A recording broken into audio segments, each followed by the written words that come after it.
Miss হবে না আপনার পছন্দের টিভি শো। দেখুন জি5 অ্যাপে একদম ফ্রি। কখন ফিরলে গো ঘটক দিদি? কাকিমা আমি তো অনেকক্ষণ চলে এসেছি। হ্যাঁ গো ঠাকুরজি, তুমি যে বললে ঘটক দিদি এখনো ফেরেনি।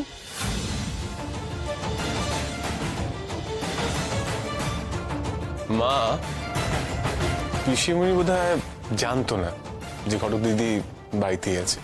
ও তো অনেকক্ষণ তো ঘরেতেই আছে। বড় বৌদির হাঁক ডাক শুনে তো ঘটক দিদি নেই বলেই এলাম। তাহলে কোথায় ছিল ঘটক দিদি? আচ্ছা পিসিমণি, কুনালদাকে তো বাড়িতে দেখছি না, বাড়িতে নেই নাকি?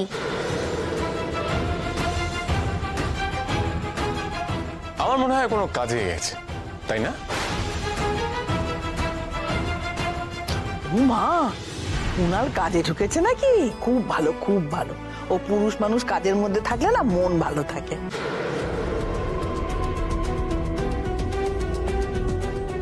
আচ্ছা পিসিমণি, বললে না তো কুনালদা কোথায়, কাজে গেছে? হ্যাঁ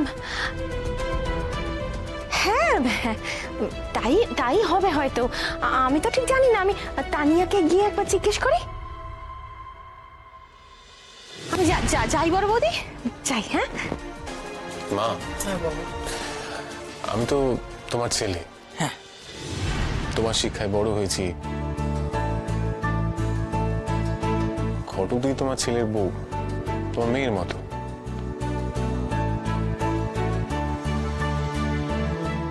মা মানছি, এবারে সকলেই সকলের আপন, কিন্তু কারোর কথা শুনে তুমি কাউকে ভুল বুঝো না, বুঝলে? আর আমি তোমাকে বলছি, ঘটক দিদি কাউকে অবজ্ঞা করে কোনো কাজ করতে যায় না। ঘটক দিদি, আমি আমার ভুলটা বুঝতে পেরেছি গো। তোমার প্রাণ যা চায় তুমি তাই করো, তাই করো। হ্যাঁ,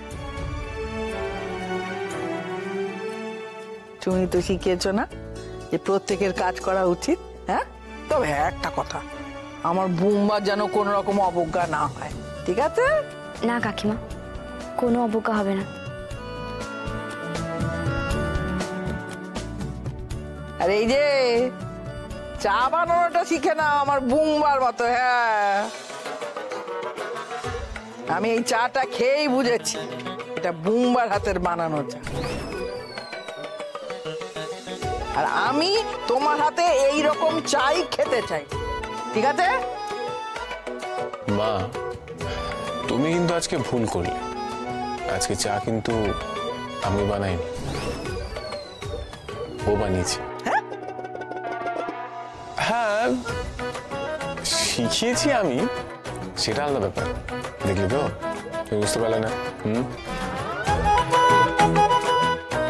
আরেকবার খেয়ে দেখি তাহলে।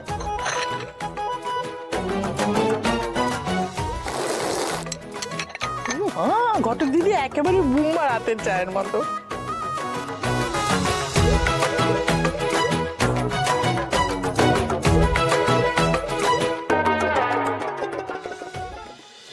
জি5 ডাউনলোড করুন আর সব এপিসোড দেখুন একদম ফ্রি।